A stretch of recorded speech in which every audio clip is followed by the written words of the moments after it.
I saw a president and his followers who were emboldened and felt brave enough to say shitty things without worrying about consequences. So, as a writer, I said, you know what? As a Black woman, I'm going to take that same attitude with everything that I write. I'm going to approach this like an emboldened white man. And I'm going to tell the story that I want to tell because the young people who pick up my books deserve that. They deserve stories that don't hold back.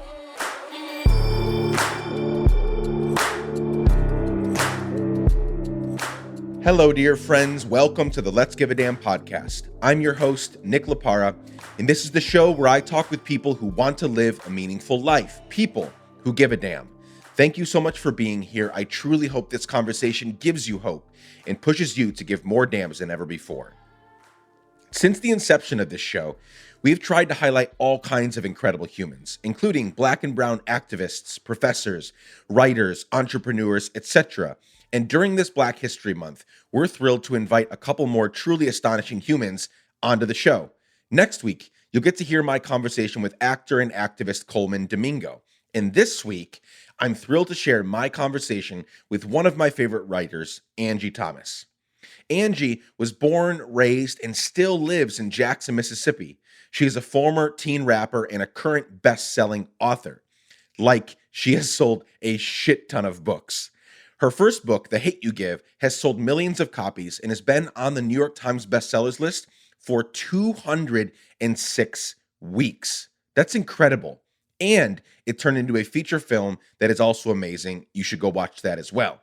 Her latest book, Concrete Rose, has been on the New York Times Bestsellers list since it came out a few weeks ago. All three of her books, including the incredible book On the Come Up, hit number one on the bestsellers list. They're all remarkable. And here's what's even more remarkable. All three of these books were published during the Trump presidency. About books, Angie has said the following words: I look at books as being a form of activism. Sometimes they'll show us a side of the world that we might not have known about. And each one of her books entertains the hell out of us while also introducing us to people and ideas that are continuously changing us. I'm so thrilled to know Angie, and I'm excited to share our conversation with you today. I 100% guarantee that you'll be a better human after listening to our chat. If not, you'll get your money back, I promise. Before we begin, a quick reminder that you can anytime and for any reason email me at hello@letsgiveadamn.com. I always love hearing from you. And now, without further ado, let's get right into my conversation with the incredible Angie Thomas. Let's go.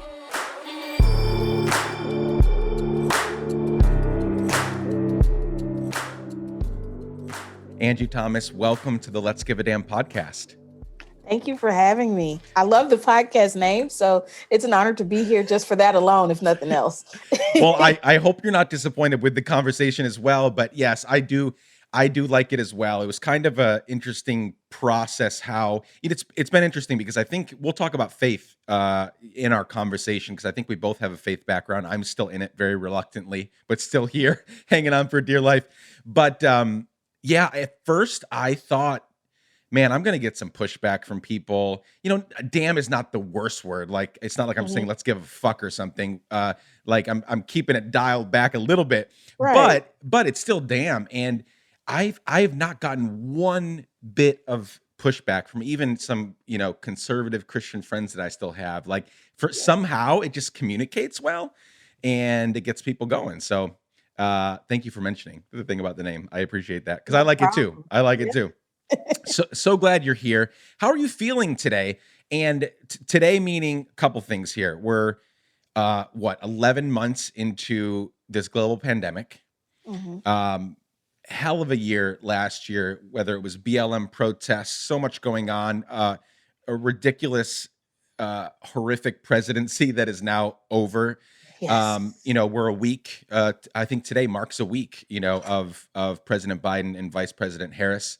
So how are you feeling today? I'm feeling pretty good, all things considered. I know for a lot of people right now, it's very hard And and I get that. I get that. But for me personally, I'm thankful to say I'm blessed. I'm in a pretty good position where mentally, emotionally, all of that, just trying to keep that in check. But I'm hopeful too. I have so much optimism, you know. It hasn't been drained from me yet. So I'm very thankful for my optimism. That's good. I hope to. I too am optimistic. Maybe not as much as you. So hopefully, maybe some will come through our conversation today.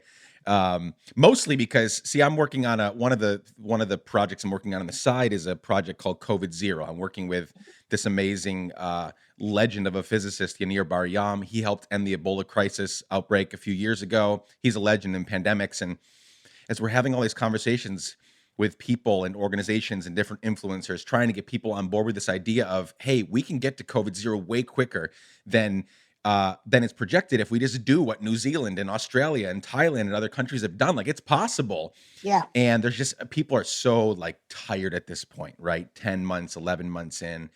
And so I'm constantly looking to borrow some energy from other people because I too remain super hopeful. I don't know about this last year for you, and we'll get into that, but I have created and made more things during this last year than ever before. So Yeah. I'm not naturally optimistic, but I am naturally someone who sees something that's not going well and makes the most of it. Maybe that's similar to optimism in so many ways, but I just kind of took this year by the horns and said, we're going to hold on for dear life and, make a bunch of cool shit in the process. So, Yeah. yeah, I get that. I'm glad you're feeling hopeful. And so you were born and raised in Jackson, Mississippi, right? Yes. And am I correct in stating that you still live there? I'm right outside of Jackson in the suburbs, but Okay. I'm like literally I'm like 2 minutes from Jackson. Well, So it's not that far. so what is it about? Let's get into your story a little bit before we get into your work and your books and all the. By the way, I am a huge, massive fan of your work. We are Mm. prolific readers in our home. My wife way more than me. I just don't have the time to to do it. And not to say that she has more time than I do. She's just more disciplined. We have 3 kids that we take care of, and she does Oh wow. she takes most of that on herself. But she reads like 120, 30 books a year. Wow. I'm at like half that, right? So our kids, they love books. Kids are always like they read books all the time. But your books, so I don't read a lot of fiction. Hmm. And I read mostly like boring, like business books, philosophy books, religious textbooks, and stuff like that. But I devoured um, your at least the first 2 books. I haven't actually, full transparency, had a chance to get and read the third book yet. But All I good. figured I didn't need to wait to talk to you because there's still so much to talk about. But where was I going with that? I started talking about the books. What was I saying? Um, I'm all distracted now. All Oh, good. Jackson, Mississippi. So Yes. getting into your story. So you're born there, raised there. You're still technically there, 2 minutes away. What is it about Jackson? Tell me about your childhood and why it means so much to you to still live there today. Mississippi is one of those places where when you tell people you're from here, they're either like, "Oh, I know where that is. I have family from there. I've been there," or "Oh, it's Right. like it's rarely ever an in between response. But for me, growing up, I didn't know that my state was as bad as it is, or I should say, I didn't know that everywhere wasn't like here. Hmm. Um, there were things that I experienced as a kid growing up that were kind of normalized to me. Like, for instance, our state flag. We just finally changed the state flag in Mississippi Yep. from the Confederate flag. But as a kid, I didn't know what the problem was. It was just the flag to me. I didn't know. My mom had to break it down for me and tell me. But when you're in this, you don't sometimes recognize it. But the thing I love about Mississippi is that we're so much more than what people think we are. You will find some of the nicest people ever here. Mm. Like earlier, my mom and I made a Target run, and I don't know how, but like this older white couple were passing us by on in an aisle, and my mom was just, like, hey, not, in passing, because that's what Southerners do sometimes. Next thing I know, they're standing there talking for 15 minutes about Jesus and how we're going to get this through this pandemic and all these people are losing their minds. I'm like, how did a high become that?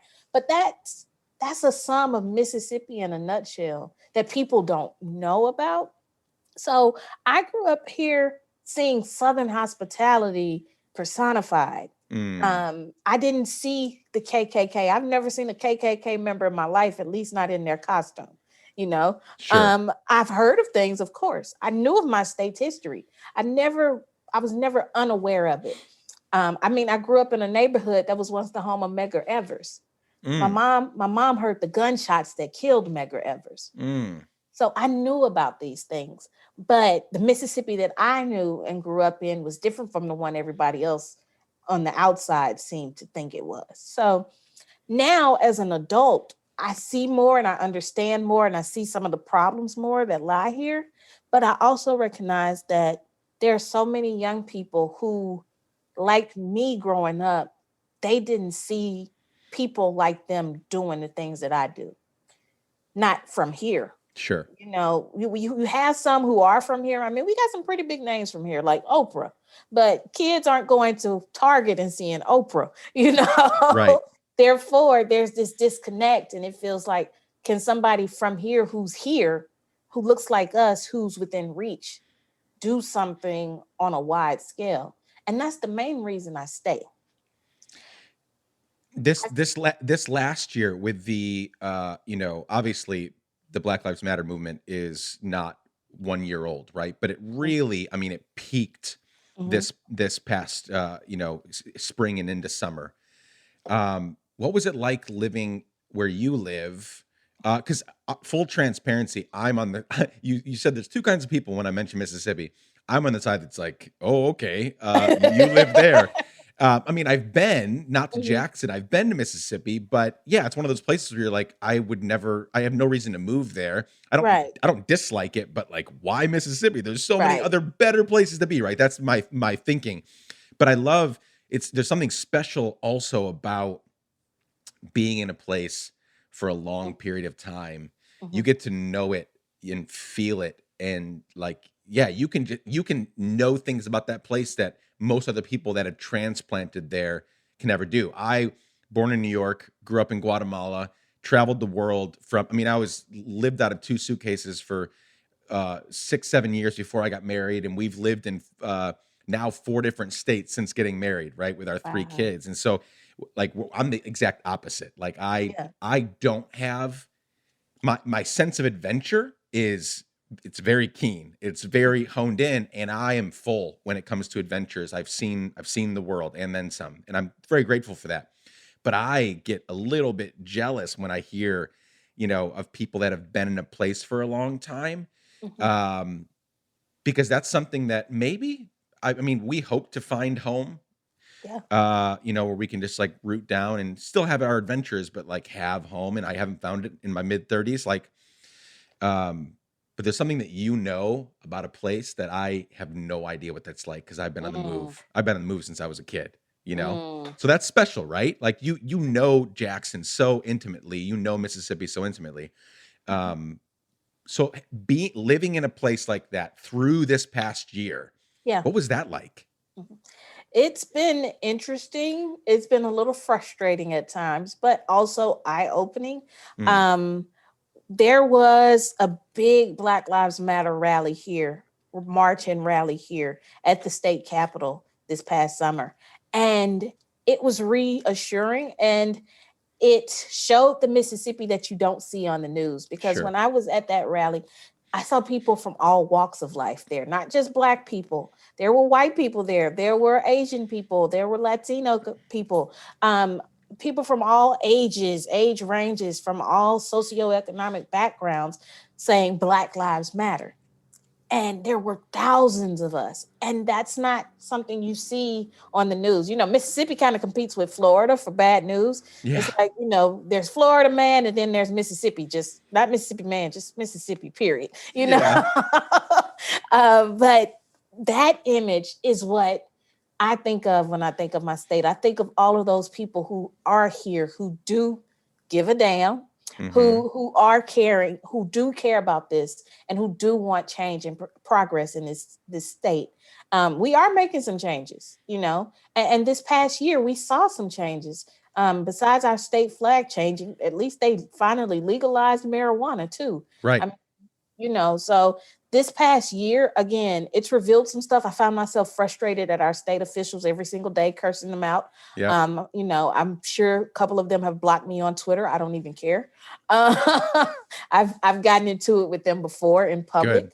I have stories if you ever want to hear those. But but the Mm. people have shown their heart. So yeah, we have far rights. Yeah, we have Trumpers. Yeah, I know that. But we also have people who want progress and change. Yeah. And that gives me hope for this state. I have had a similar experience the last couple of years here. So I live in Nashville right now. We live in Nashville. We're kind of here. We lived on the West Coast and we're heading to the East Coast and or overseas. And Nashville was kind of a 2-3 year stop to be around our families a little bit more. So we're not from the South. This is our first, we got dumped right into it, right? And obviously Nashville is not deep South, right? Like Right. Nashville is a blue dot in a sea of red, but it's still fairly progressive, all things considered. But being here it's been very frustrating last 3-4 years. Like again, you're still part of the South. You still see, dudes drive by in their jacked up pickup trucks with a Confederate flag and a Trump flag and an American flag in the back, right? That still happens here. But Yeah. when things started happening this past year, first of all, being here, we moved here a little after Trump became president, after he was inaugurated in 2017. And so we moved here after that and sort of figuring out where everybody was standing on that topic matter, Yeah. and if they did vote for him, why. Like let's try to understand that. They weren't like, there's so many people that were kind of in that in between. They're not waving the flag, but they also kind of secretly voted for him because of Uh-huh. this, that, and the other, right? There's that Yeah. whole group of people that I know and love very closely. But when the Black Lives Matter stuff happened this year, a buddy of mine, and Jeremy Cowart, and I, we did a podcast a little while ago, and we were talking about how if there's one thing that the Trump presidency has done, Mhm. is it woke people up. Mhm. I guarantee you, if George Floyd was publicly lynched under any other presidency, someone that was maybe more moderate or wasn't causing as much strife and division, I don't Mhm. know. There would have been an uprising, obviously. I mean, it's Yeah. horrific what happened. But I don't know that one cell phone video that went viral and then all of a sudden for months we had tens of thousands of marches around the US, millions of people marching in the street of all shapes Mhm. and sizes, all colors, all skin colors. I don't know that I don't know that would have happened under any other presidency. Like Trump made people care.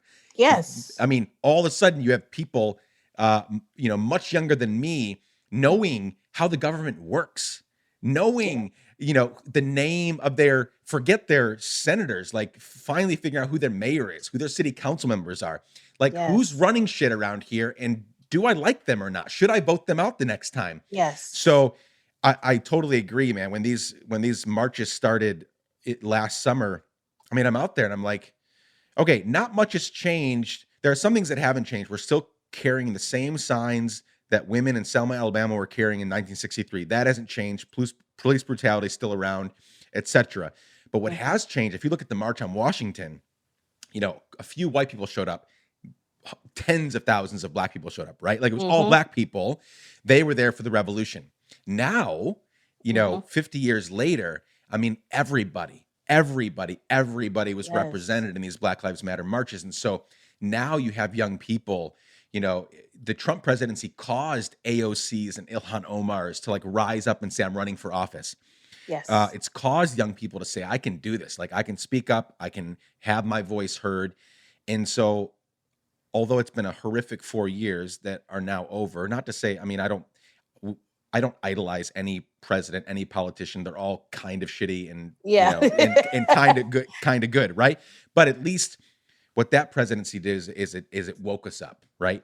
It And that, activated people. yeah, which I'm very thrilled about. So yes, you seeing that, I'm sure in a place like Jackson, Mississippi was just very encouraging because I too was just blown. I mean, Mhm. the only time I've ever felt proud, quote unquote, proud to be in Nashville living for a season was Mhm. during those marches. I mean, I was 100% Nashville at that point. Yeah. Like whatever you need to do to me, arrest me, whatever, like I'm in this. We're marching together. So it's been a crazy year.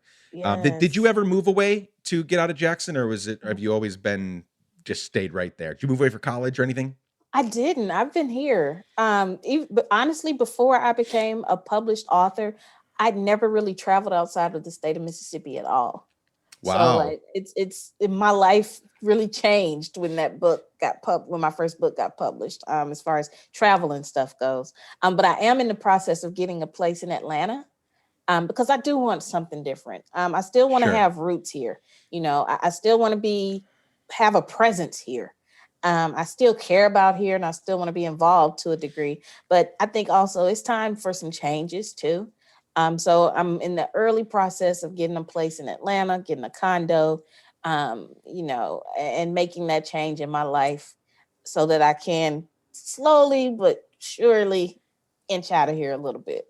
Atlanta's a wonderful city for people that create stuff and want to do good in the world. Yes. It's a beautiful, beautiful city. The people there are incredible. I mean, some of the best creators I know Mhm. have chosen Atlanta. I mean, I've just in the last year, a bunch of my friends from New York have left New York to go to not to LA, not to Miami. Mhm. They've gone to Atlanta. So Yeah. pretty telling about the culture there. So let's talk about, before we get into your book specifically, let's talk about you as a writer.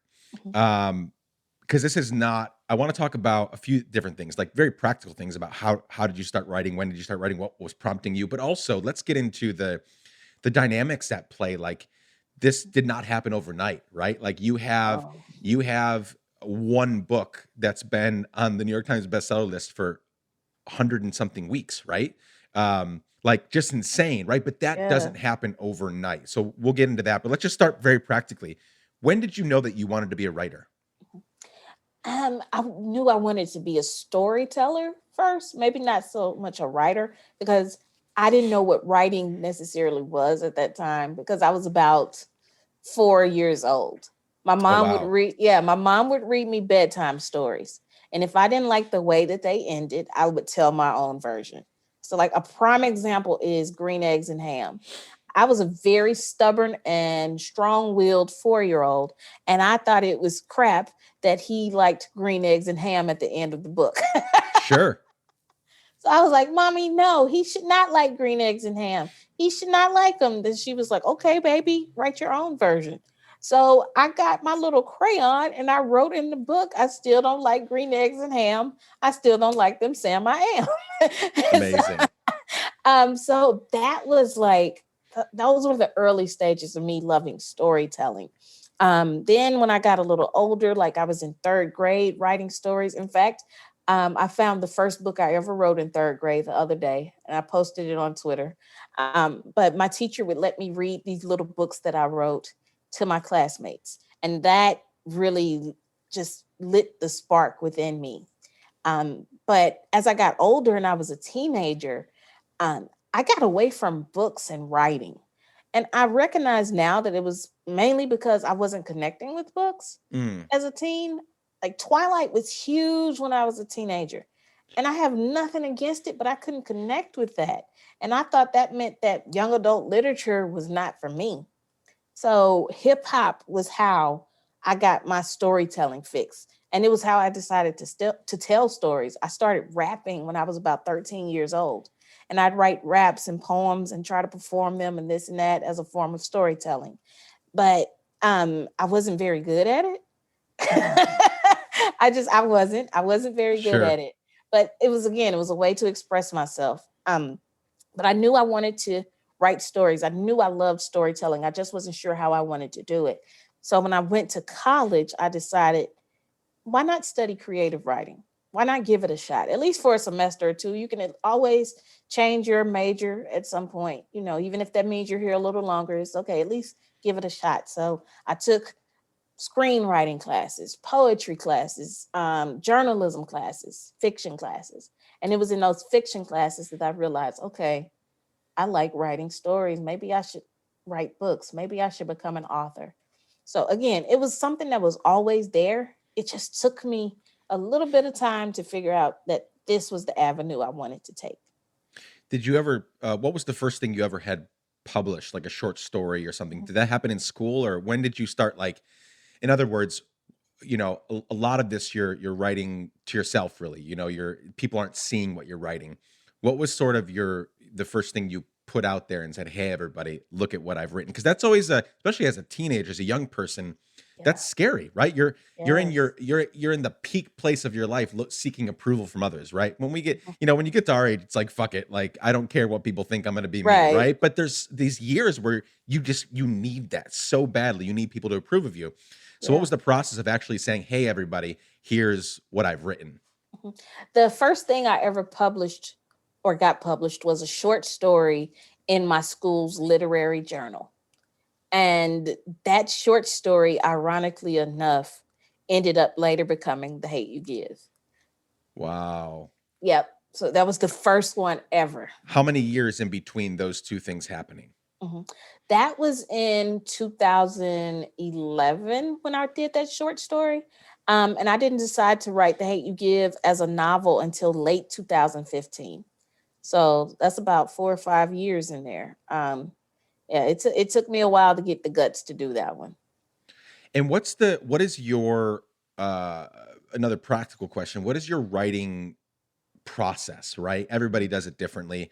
I do it terribly. That's my process, is terribly. My very patient, probably increasingly getting annoyed at me book agent is waiting for my proposal because we were trying to write this book with Let's Give a Damn. And it's just not it's not part of who I am. Like, I like writing, but not like to sit down and write a book, right? And it's not going to be fiction. It's not going to be anything like that. It's going to be it's a different type of storytelling, right? And Yeah. so my process is terrible. I'm a terrible writer. But how do you, when you're thinking about a story, when you're thinking about these books that you've written, which we're going to get to here in a second, like, how do you even start? Because I too am I'm a storyteller in different ways. Hmm. We're working on a TV show, writing a book. We have a nonprofit fund, obviously the podcast. Storytelling is so important. I mean, Yeah. so important. Like Yeah. I was thinking about music the other day and listening to this really beautiful classical piece. I forget which one it was. Most of my music listening is classical music. And I was thinking about how important, like, I would not be who I am today without music. And music is Yeah. storytelling, right? And obviously books, and I love live theater and, even movies, TV shows, all of that. Like, those are all different forms of storytelling. So monumentally important. The biggest changes in society and culture come from, a lot of them start, if you look back through history, they started with an outspoken actor in a play, or, Yeah. definitely writing, right? Like, writing has Yeah. been used so monumentally to shift and shape culture. So what is your process? You ever think, how do the ideas, like, form, and how do you start writing it? And yeah, what's the process you usually take? Mhm. It usually starts out with the character for me. I get my main characters first. And I always ask myself, okay, who is this person at the beginning of this story? Who do I want them to be at the end? And how do I screw up their lives so that they can get to that point? Which is essentially that's what you do in a book. You mess with Sure. somebody's life, you manipulate their life. Um, it always starts with the character, me getting to know the character, and then figuring out what story best fits them, and the story that I feel that they're trying to tell, that they're Hmm. even trying to tell me. And I jot down ideas, and I figure out my end first. I always figure out my end first, because I work my way backwards, not in the writing process when I'm actually writing, but mentally I work my way backwards. And if I know the end, I can figure out the beginning. And that for me, it's helpful, Mm. because I do know a lot of writers who are like, yeah, I start, but I don't know where to end. I don't know how to end this story. But if you figure out your end first, it helps you figure out all the other things along the way, at least for me. And I do a small outline. I outline my chapters or jot down notes for each chapter of something I want to happen. I get ideas from the strangest places. Sometimes while listening to music, I'll see a scene in my head. I will get, get to know my characters by filling out Harry Potter, Hogwarts houses, quizzes, Amazing. all that kinds of stuff. And then I finally sit down and try to write the story based on whatever outline I've given myself. And I don't make myself stick to my outline. Mm. I allow my story to change if it needs to. None of my books follow the outline that I originally made to the T. None of them do. And that's okay, because I think as writers, we have to allow these characters to breathe on page and grow on page. And sometimes that means their story tells itself.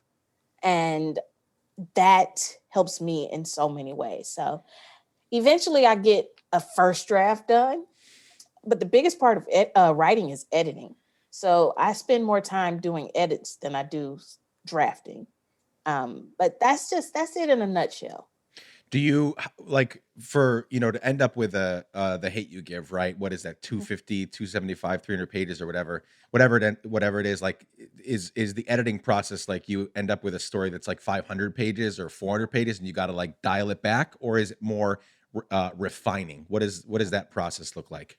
It's more refining. I don't think the Hate You Give, like the original draft, was much longer. Actually, was shorter than the final book ended up being. So the editing actually added to it. Hmm. It evolved. Yeah. My editor and I had a lot of discussions about exploring different things with certain characters a bit more, digging a bit deeper. So it was shorter at first, but yeah, it's usually about refining. And I'm thankful that I have an editor who she pays attention to the small things. She Mm. comes from a very different walk of life from me. My editor is a white lady from who lives in Brooklyn, New York, has never been black or southern in her life, you know. So So she's gonna pick up on things that you might not because you're in it, yeah, right? exactly. She does. And if she doesn't understand something, she listens. Or she looks it up herself. Like I remember with the Hate You Give, she had to go on Urban Dictionary several times, and that's okay. At Hilarious. least she Yeah. took the time to do it, you know. Yep. So it's a very collaborative process.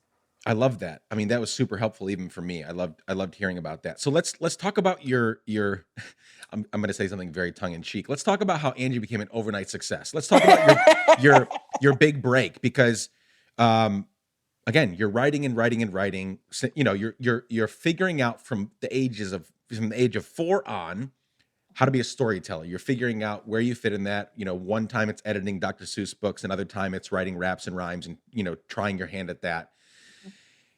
What happened that changed everything? Because again, like, at least from the, this is our first time, meeting and talking, but from the outside, like everything changed with the Hate You. Like your life will never be the same because Right. of the Hate You Give. How did that happen? What was that?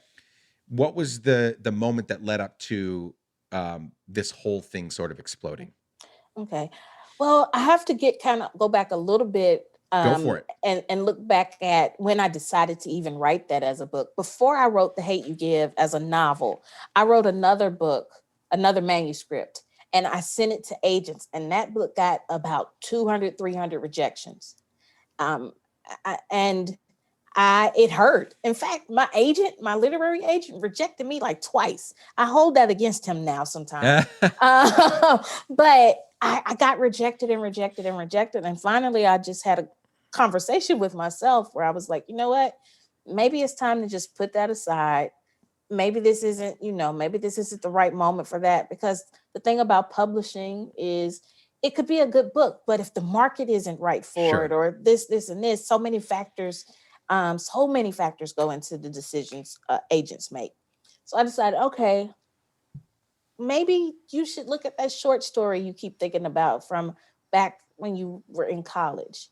You find yourself angry, hurt, and frustrated every single time you hear of another Black person losing their life Mm, at the hands of police brutality. Maybe this could be a way for you to not only express yourself, but to connect with other people who are feeling the same way you do. So I uncovered that short story and I read over it and I saw a book there. I saw the possibilities of a book and I started writing. I was working at a job that I hated. Fun fact, it was a church. Um, I love Jesus, but I did not like that job. And in my lunch breaks, I would sit at my desk and I would write on this book. But then the fear started popping in. I was afraid, the deeper I got into that book, I was afraid that would this get published? Mm, We're already having a discussion about how we need diverse books in kids lit. There are so few books about Black kids as it is. Are they going to really publish one about a Black girl who sees a cop kill her best friend?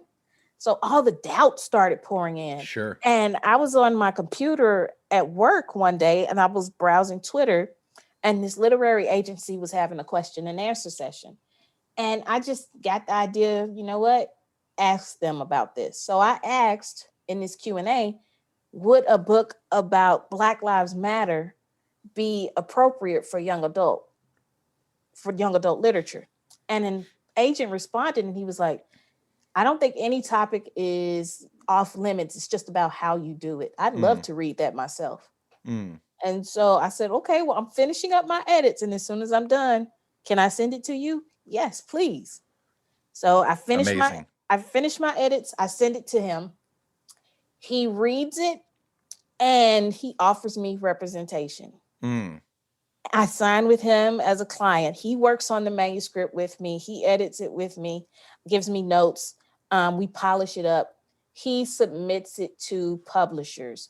Within 24 hours of submitting it, we had our first offer. And wow. within 48 hours, no, I'll say 72 hours. Within 72 hours, 13 publishers wanted the rights to that book. 13 US publisher, it was a 13 US publisher house auction. And then the foreign publishers started calling. And then Hollywood started calling. And suddenly I'm in the parking lot at my church job taking phone calls with studios in Los Angeles. Mm, It happened so fast and it happened so big. It was such mm. a huge thing all of a sudden. And I went with HarperCollins. I got a 6-figure book deal.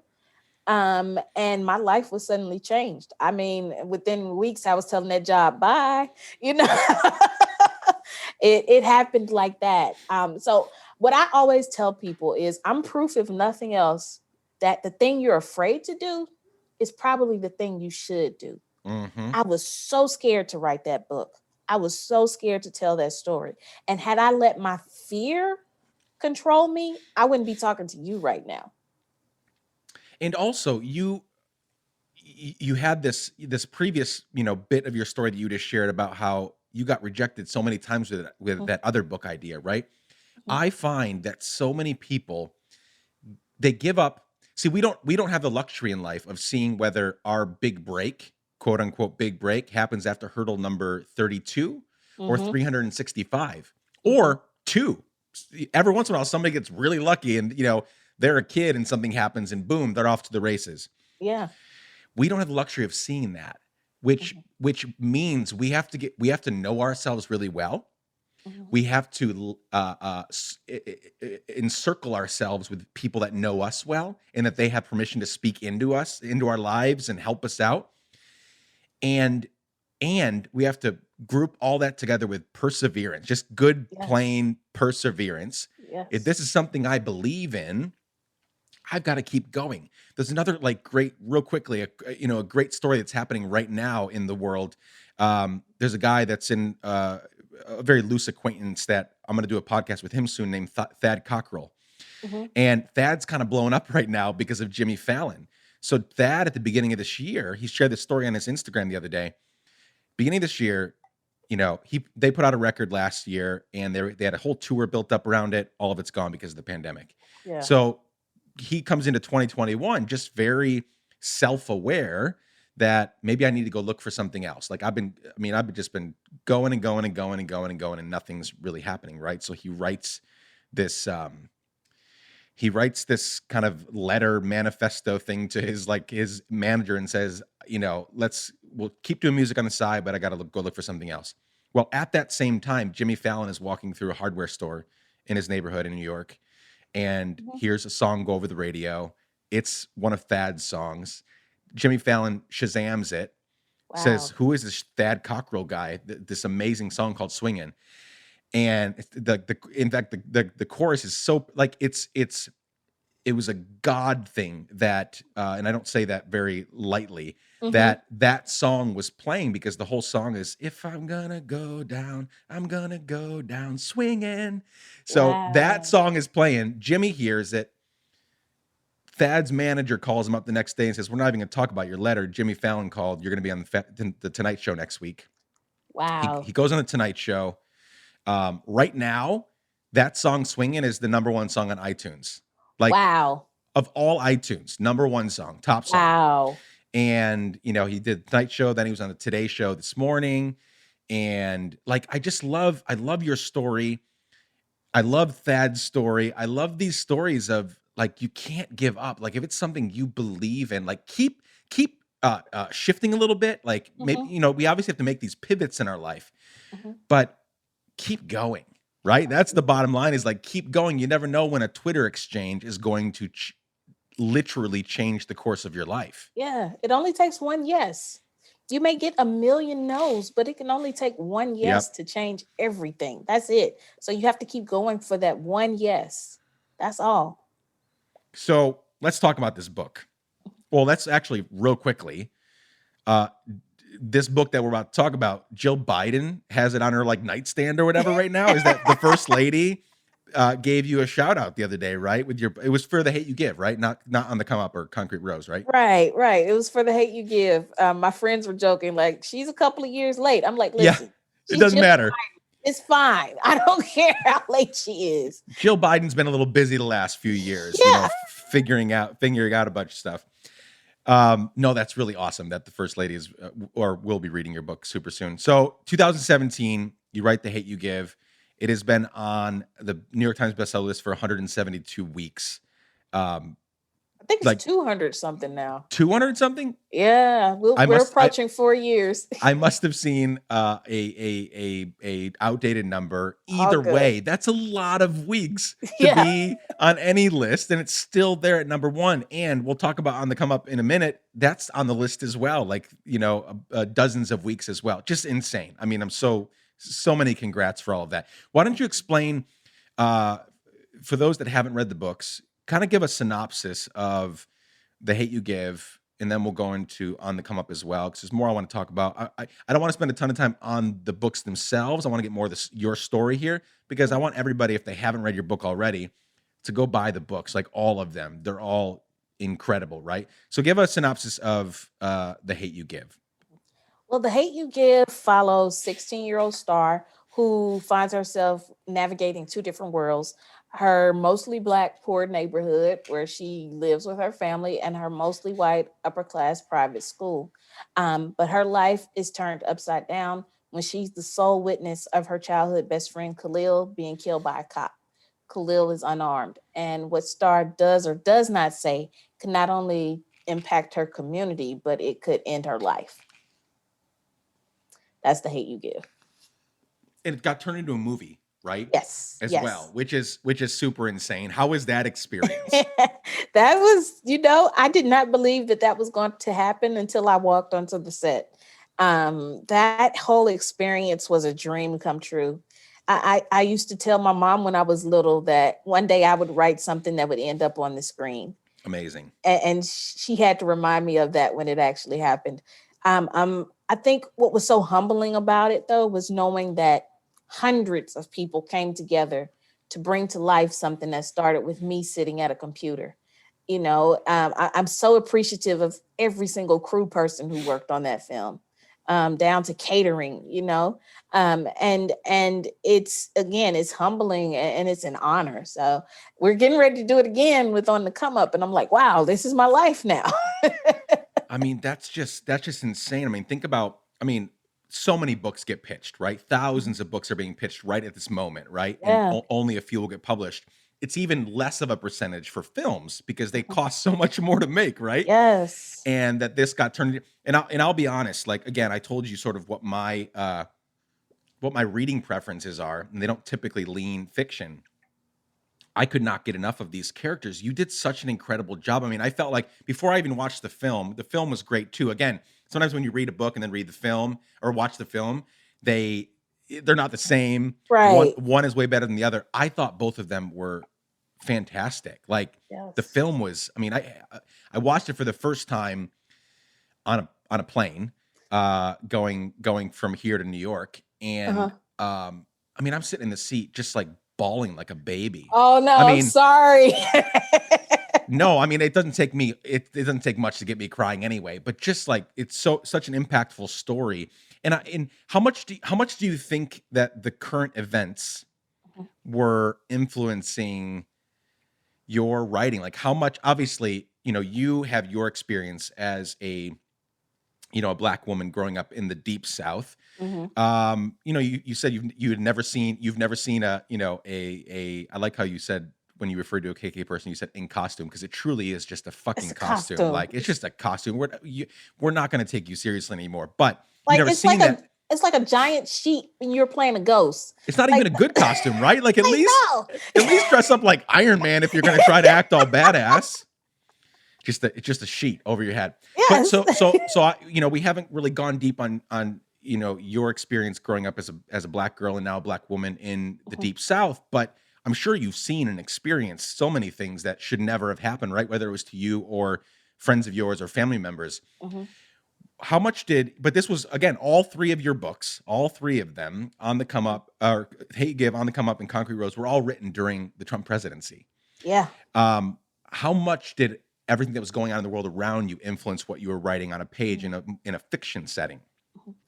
It, if nothing else, gave me the urgency to tell these stories as authentically and as raw as possible without holding back. Because I saw a president and his followers who were emboldened and felt brave enough to say shitty things without worrying about consequences. So, as a writer, I said, you know what? As a Black woman, I'm going to take that same attitude with everything that I write. I'm going to approach this like an emboldened white man, and I'm going Mm, to tell the story that I want to tell, because the young people who pick up my books deserve that.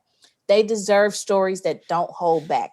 And that may mean my books get banned. The Hate You Give is one of the most banned books every single year, according to the ALA. I'm okay with that, hmm because that just makes kids want to read it more. But that means I also struck a chord in somebody. And I want to continue to do that. I want to continue to strike chords. So, if nothing else, I was so pissed and angered all the time by the boldness and the willingness to be ignorant. We saw that on full display. That I said, fuck it. Yeah. I'm gonna write the stories I want to write. And that's so important, I think, because we have three little kids. They're 6, 7, and 8, Mhm. and since they were tiny, since they were, I mean, they're still young, but since even years ago, we started thinking through, like, I don't the kid our kids are growing up in a world that is sometimes so beautiful, Mhm. so good. And so and all the while, alongside all of those good things, there's a ton of shit, just a Yeah. ton of bad things. I said I'm not naturally an optimist. I describe myself as a realist, like, which means I land in both camps sometimes. Sometimes I feel super optimistic and hopeful, and sometimes I'm like, fuck it, like this, we're doomed. But when I think about the fact that, I mean, I don't know, I don't know your neighborhood where you're sitting right now, but if I think about my neighborhood, like right now, within a mile of my house, some partner is getting abused, some kid is getting abused, Mhm. someone's getting raped, like someone's not getting fed enough, someone doesn't have adequate housing. Like when I start thinking about that, Yeah. like why do I want to shield my children from things that they're going to encounter? Like I want to show them things and be able to walk through them with them. Like that's, Yeah. as a parent, I see that as my main role, is to point out good things in the world, point out bad things in the world, and talk through it with them. I'm not here to give them rules and regulations and tell them how they can Yeah. dress or who they can be. That's not the role of a parent. That almost always ends poorly. Yeah. But I can help them shape their worldview by putting things in front of them. I mean, even the things that that they are privy to in the world. Mhm. I mean, we showed them video footage of the insurrectionists storming the Capitol building. Like Yeah.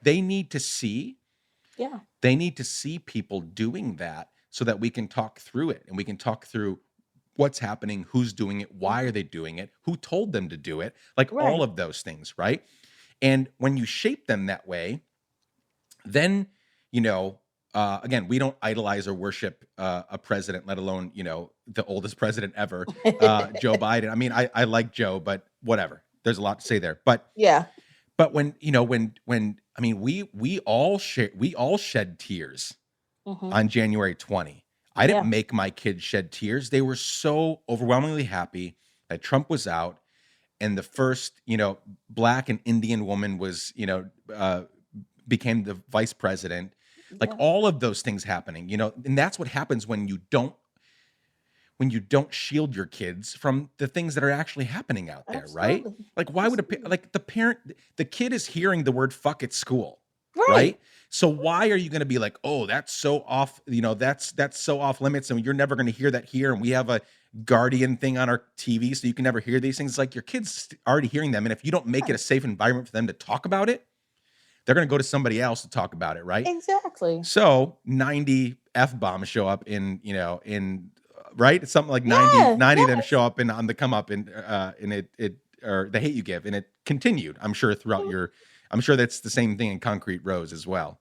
Oh yeah, absolutely. And I'm not gonna shy away from that at all because young people deserve authenticity. They deserve us being real and honest with them at whatever level they are at, you know, and they're gonna find out about it anyway. They're having these conversations anyway. Why not give them the safe spaces to do that? You know, I wish that these school districts who banned my book were just as upset about all the Mhm. people losing their lives at the hands of police brutality as they are as at the F bombs. It doesn't make sense to me. And I think people don't recognize what they do to young people when they keep things from them. We end up with adults who don't care about lives beyond their own. Mm. And we see that in the president we just got rid of. Mhm. I can only imagine what would he have been like? What would Trump have been like if he read, for one? But if he, as a kid, was introduced to books by Black authors about Black people, like just think for a second. What if he read those books about Black people by Black authors, or about So Latinx true. people by Latinx authors, or about LGBTQIA people, or whatever marginalization you can think of? Had he and some of these other leaders read those books as young people, maybe we wouldn't be having some of the conversations we had the past 4 years. Maybe we wouldn't be dealing with some of the stuff we dealt with. So you're seeing what happens when adults are only shown, when young people are only shown their limited world without worrying about anybody beyond themselves, without caring or without knowing what's going on in the world. And you want to reproduce that? No, we should not want to. We have to let young people be exposed to lives beyond their own, things that are happening in the real world, and have those conversations with them. Because if you don't, somebody else will, and it's going to shape their view in a way that you're not comfortable with. And a lot of kids, to your point, you know, you grew up in Jackson, Mississippi, but there's a lot of kids that have never left their home, but their Yeah. home is in like, you know, Kenosha, Wisconsin, right? Like Hmm. a super white community. And so, and I don't know why I picked Kenosha, but there's a lot of like they're not getting out of their bubble, right? Like they've Right. lived there all their lives. And so they need to know about Star. They need to know about Bree. They need to know that these stories exist, that these things are happening. Yes, this is fiction, but it's a fictitious representation of something that's happening millions of times Yes. all over this country, right? Yes. So it these books allow them to, again, not a sanitized version of what is actually happening. I Angie, want to show you what's actually happening. I'm not going to dumb it down and pretend that the F bomb isn't being thrown around in these Yeah. situations, or that Khalil isn't, you know, Khalils aren't being pulled over for no reason Right. and end up dead on the side of the road. Like that is actually happening, and our kids need to know that that's actually happening. Yeah. Yeah. Talk real briefly about the again, quick synopsis of On the Come Up, and then your newest book, which is only a couple weeks old, right? It's just been out for a Yeah. couple of weeks. Yeah. Concrete Rose. Give us a peek into Yeah. what those books are about. Yeah, after all the censorship with the hate you give, with it being banned so much, I found myself angry, and hurt and frustrated, but Mm, mainly not because I was being shut down mainly because of the message that was being sent to kids who read my book, who see themselves in it. And that is, your story makes me uncomfortable and I don't think Mm, anybody should read it. wow. And I wanted to do something about that.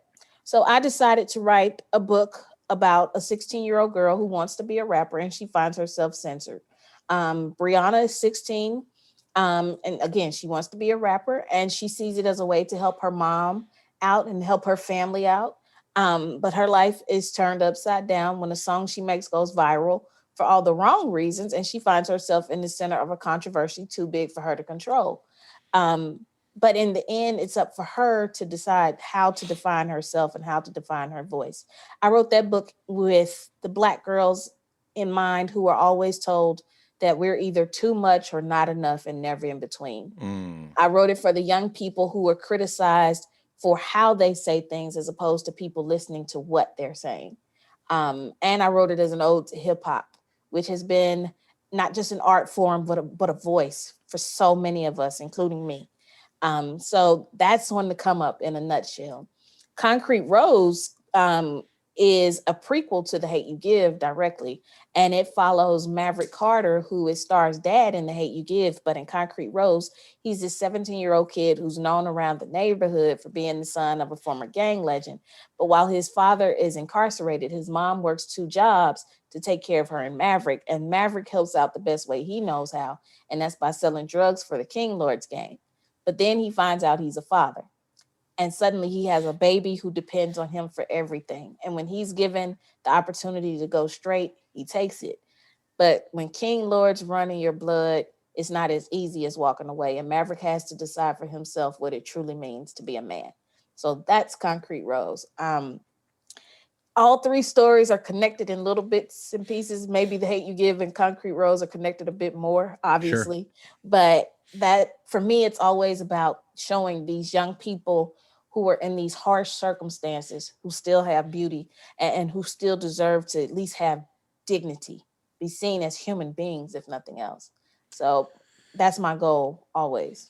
Do you have any plans of, I mean, I don't want you to give away any secrets or anything, but Mhm. you're diving with Concrete Rose, you're taking one, one character from The Hate You Give, which I connected with very deeply. I mean, you know, preparing for this conversation, I looked up, sort of a synopsis of the book and I saw that it was about Maverick and that excited me because I connected with Maverick in the first book, um, and in the movie as well. Do you have plans of diving into more character development? Because I don't watch a lot of TV. I don't watch many movies.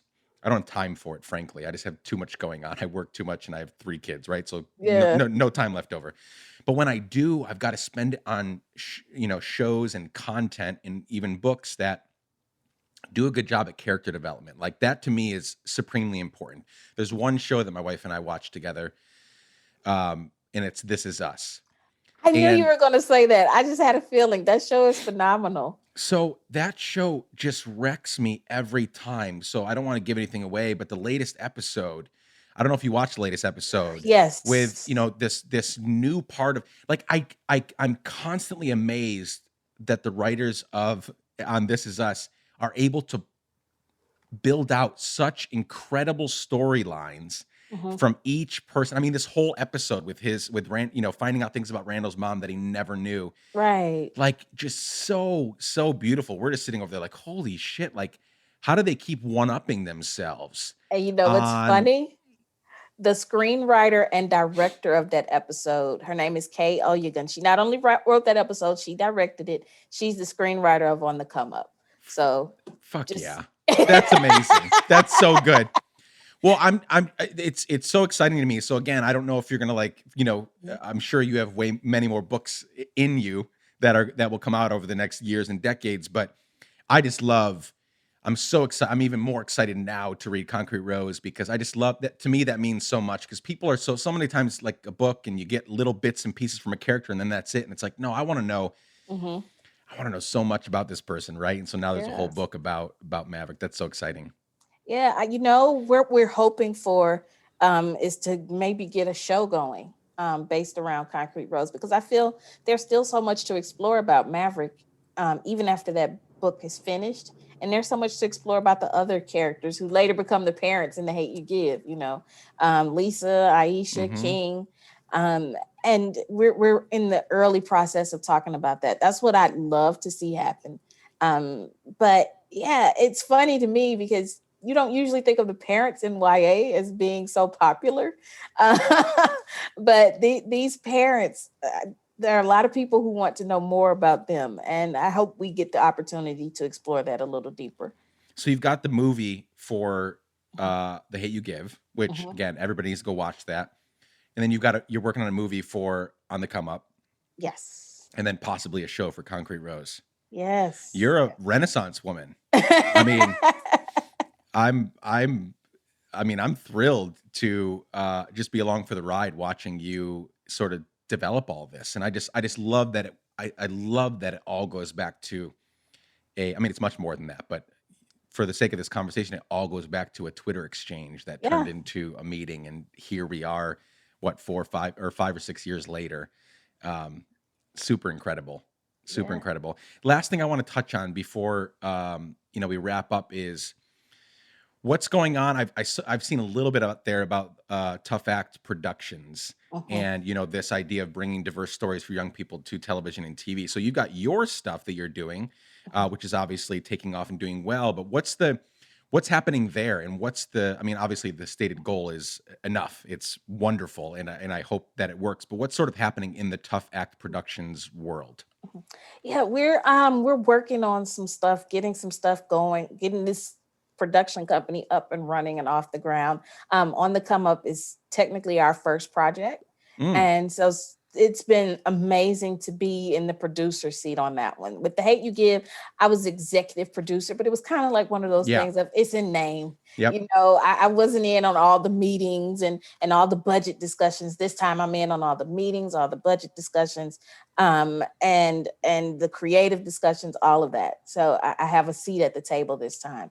But my goal with that company is to bring forth more stories, more TV shows or film with diverse characters, specifically Black characters, young Black characters. When you think about it, there aren't a lot of those shows out there Nope. featuring teenagers, Black teenagers. There aren't a lot of movies out there starring Black teenagers. It's hard to think of them, specifically in recent years. Mm-hmm. And I want to help fill in that gap. So, we're going to hopefully acquire some other books that are out there, but also some original content, and some stuff that people may not be expecting.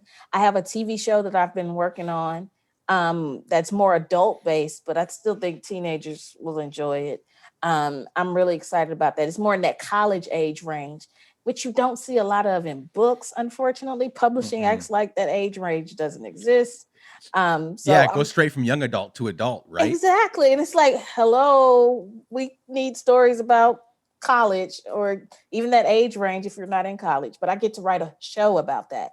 That's amazing. Yeah, I'm excited about that. So again, we're in the early stages, but this year we're gonna hopefully see some big developments. That's an exciting thing, because you're so right that there's so much for kids, obviously, and then you have a whole Mhm. genre for young adults, and then it skips right to adult when um yeah, college age is when you're making all these. College is so weird. That age is so weird because you can't at 18, when you're going into college, you can't drink. Right. You can't do all these other things, but you can take out a $150,000 loan to go to school or whatever, right? So you're making good decisions, you're making poor decisions, you're figuring out what you want to do with your life, and there Mhm. isn't a lot of there isn't a lot of meaningful, deep art being made for Yeah. that genre. There's shows out there, but by and large, they're kind of stupid shows that don't. Right. They're good for they're good for binging or for like getting your mind off of stuff, but they're not making you think and act and weep like Yeah. like The Hate You Give, or a lot of the adult stuff that's made out there.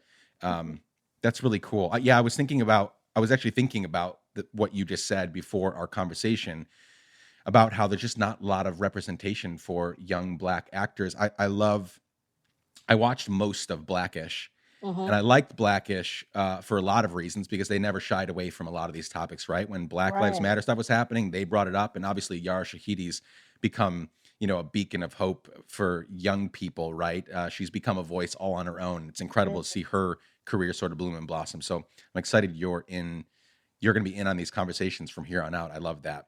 Yes, absolutely. Absolutely. Last question. And how do I frame this? Because it's a big question. It can feel very like too general, but what are you hopeful for, right? We're coming out of some pretty tough years under the Trump administration. Some of the same things that we dealt with the last 4 years aren't going to go away. Like police Right. brutality isn't going to go away. Mhm. I know that there's been some executive orders around private prisons and hiring them to do stuff that the Biden administration has already done. That's all well and good, but there's still so much work to be done in income inequality, in Yeah. class discrimination, not being able to get out of the situation you were born into. There's the United States is so far. We're so far behind so many other countries in terms of taking Yes. care of people, right? Especially marginalized peoples and minority people, right? So, having said all that, in our current state, still in the middle of a pandemic, what are you hopeful for going into 2021? It can be work stuff. It can also be just what you're observing in society and culture. Mhm. I am hopeful that more people give a damn. And I Mm, feel very corny saying that since that's the name of your show, but no, I am more hopeful that more people give a damn. I think, like you were saying earlier, the past 4 years were a wake up call. And I think more people got active and involved, and I hope that that continues. We cannot get passive again as a country, as a society. We have to stay engaged. That those same Congress people or council people that you were calling during the past 4 years, they still need you to call them. Those same marches you were going to, they still need you to show up. Those same causes you were giving to or making people aware of, they still need you. So I'm hopeful that more people still care, that more people still give a damn. And I am ultimately hopeful in young people. mm, Whether we do the work or not, I know they're going to do it. mm. This upcoming generation, they are so engaged, they are so passionate, they are so determined to fix our mistakes. They are already finding solutions. They're already making themselves heard and getting involved and doing things. And they shouldn't have to, but they are. And that gives me hope. I'm hopeful in the next generation more than anything else. So the kids are going to be all right. We got to do Mm. some stuff to make sure that and to Yes. continue to make sure that. But the kids are ultimately going to be all right. And they're going to make this country what we think it can be. And they're going to do it in ways that make us uncomfortable. And we just got to toughen up and deal with it and let them do. So I'm excited about that because I know that those kids will make it so that a book like The Hate You Give is irrelevant in 30, 40 years. That a story like that does not make sense to the generation after them. They're going to make sure of that. Mm. I love that. Angie Thomas, I think the world of you. You're amazing. Keep up the great work. This was such a privilege and an honor to talk to you today. Thank you. Thank you. It was my privilege, my honor. Thank you so much.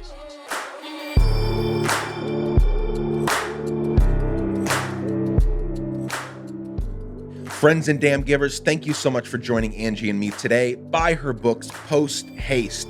Don't buy them from Amazon. Buy them through your local bookstore. They're all amazing. And please visit letsgiveadamn.com to learn more about what we're up to at Let's Give a Damn. Friends, I'm so grateful you're here. Thank you for showing up. This episode was edited and sound designed by the team at SoundOn Studios. You can find out more about their work at soundonsoundoff.com. The music is by our friend Propaganda. And you can reach out to me anytime and for any reason at hello@letsgiveadamn.com. I love you all. Be safe. Keep giving a damn. Bye for now.